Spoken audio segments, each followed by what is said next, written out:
the big issue that we're facing in terms of cost of housing right now is the price of land and the availability of land. And that's, a consequence of the Growth Management Act over 30 years artificially constraining the land that is available for housing, all types of housing.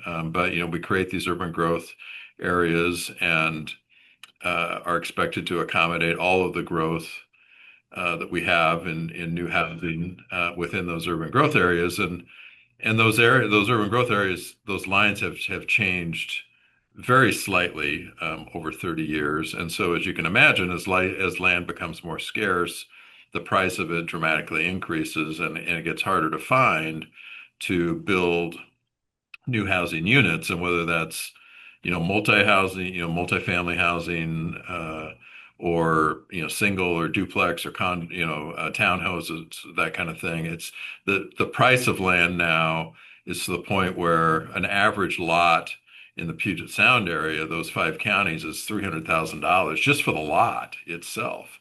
And so we've really been working with the legislature to try and free up and utilize our land more efficiently, because the game that local governments play because they don't want density, their neighbors, their members of their communities, generally are opposed to increased density in their communities. The game that they play is they have minimum lot sizes that are large, or they don't allow for efficient use of land. And so we've been working really hard to try and pass legislation that forces local governments to zone better.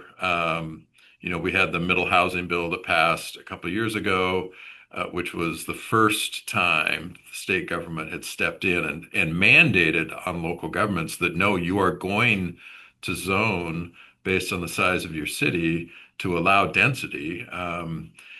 Up until that point, the state had never been willing to hold local governments accountable to housing targets that they all agreed to accept in their comprehensive plans. And so that was the first start of the state finally stepping in and saying, no, we're going to usurp quote unquote local control, and we're going to mandate you doing this. And so we've been trying to use that momentum to add in additional requirements. And then the other thing I will mention is Lieutenant Governor Denny Heck created a working group prior to this last session.